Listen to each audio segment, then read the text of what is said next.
Hey, it's Tim here. In today's video, I'm going to be taking you through new features in Tableau 10. In this particular video, I'm going to be focusing on the changes to the ways in which you can design visualizations. I have a workbook prepared, which takes you through some of these new features. And the first feature I want to focus on is the highlighter. Now, in previous versions of Tableau, if I wanted to maybe look for a particular product in a very busy data set, I would have normally used the wildcard search as I am now. And what that would have done is would have filtered out the rest of the data set. So I wouldn't be able to see all my products in the Acme range in the context of all my data. Now, there would be other ways of which you could have done this. You could have done this possibly using a blend, but that would have only really worked in situations where you needed to aggregate the data. It would have been quite tricky to do the same effect as you could if you could just highlight particular sets of data. And so the way highlighting works is like so. But how do I highlight a particular group of products? Using a filter. Now, that wasn't possible until in Tableau 10 they introduced the highlighter. And so if I show the highlighter and I go in here, you can see that here I've already searched for Nokia. If I come back, I can search for a different product range. And this is quite nice because this allows for a much more interactive sort of search experience within your data set. And secondly, it allows you to see trends within a very, very busy data set and see what subsets of that particular product range are doing. So here I can immediately see that these two products are well above the norm for Nokia. If I go to another range like Xerox, I can see that there's an outlier here that I would never have been able to see if I was just looking at the whole data set. And equally, if I search for it, it would have been distorted somewhat. The axis would have been distorted, so I wouldn't have been able to easily see that this particular item was an outlier. So I think this is a really, really great feature, and it's going to help make for much, much better dashboards. Okay, the other feature is parameters and filters in Tableau 10. Now, these have just had a facelift essentially. So if I change this to a compact list, you'll see that the design is more or less in line with Tableau 10. And the other thing about these is that I sort of feel like they're performing a lot quicker. If I just show you now, this might be because I've cached some of these, but if I just keep clicking through, it's still very, very, very fast. And so these are working really, really nice.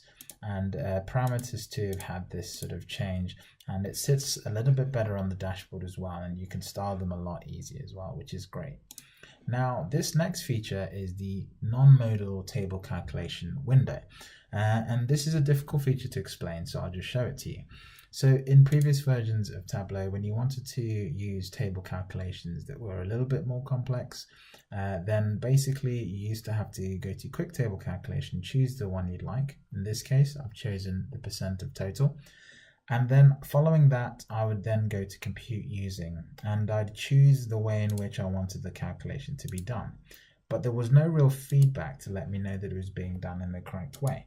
Now, if you select Edit Table Calculation, you get this new window. And this new window is great for two reasons. Firstly, it's non-modal, so I can still interact with my visualization, and I can even bring up the calculated field option.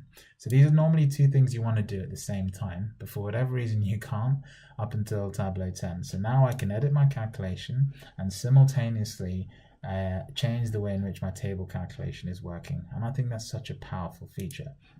Number two, it now highlights the table to show me the direction and order in which it's doing the calculation. And again, this is absolutely phenomenal because it very, very clearly shows the user or the developer what is happening with their calculation. And this was so hard to explain in the past, although Tableau have some great documentation on this. When you're in the flow of visual analysis, it was very, very hard sometimes to fully understand what was going on very, very quickly.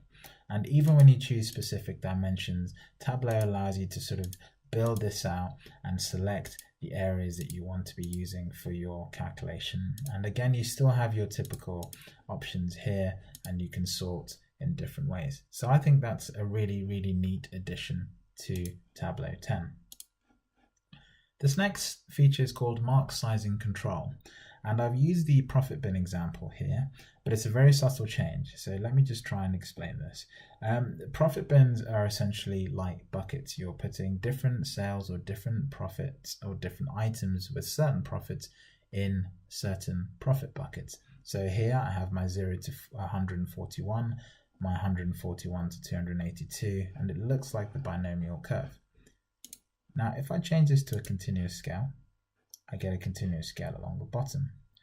But when I change the sizing, you can see that all I'm really doing is changing the size of the bar. It's not really reflecting the continuous nature of the axes. This bar should really take up the 0 to 141 range. And that is what this new option is about. When I select fixed, note that I no longer have the slider, and I have this ability to basically make the bar fit that particular bucket. So from here to here is actually 141. And as soon as it hits 141, it changes to the next one. Now, this is a great feature for two reasons. It allows you to build something called a Marimekko chart. And this is a new type of chart that you can now achieve using this functionality. And there's some great blog posts on the Tableau blog about that.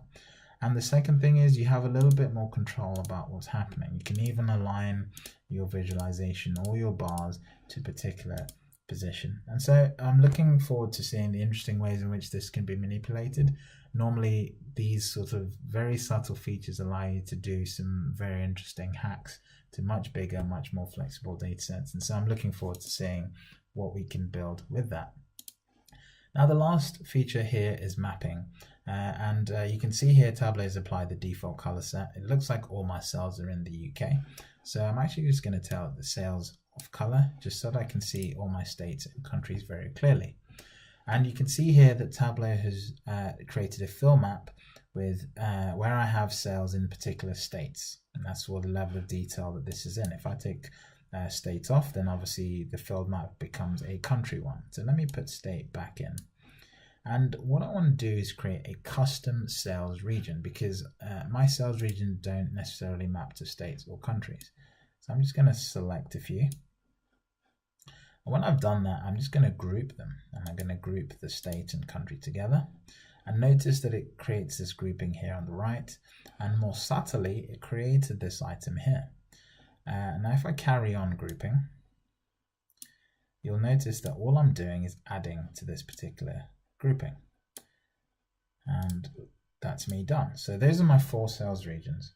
Now I want to remove the boundary between the countries and the state.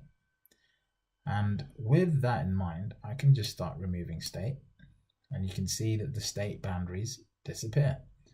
But I still have country boundaries in the background. So I'm just going to remove that again and watch what happens. Tableau uses the newly created group to form the new boundaries. And I think that's absolutely fantastic because here you can very, very clearly see that I've been able to create my custom sales regions.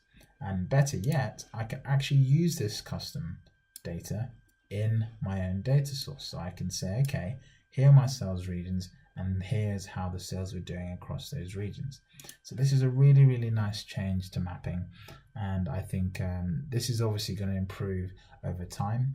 It only really works where Tableau have the relevant data to be able to do this. So it might not always work in your country or region, but in most cases, it should be fine. And when you're visualizing on Tableau Public, I'm sure it's going to enable people to create much, much more exciting mapping contexts for their visualization.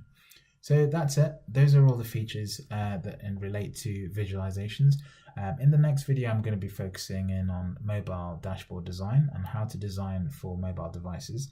And then in my last video, I'm going to be looking at changes to data and the new ways in which you can interact with data before creating your visualization. Thanks for listening and enjoy.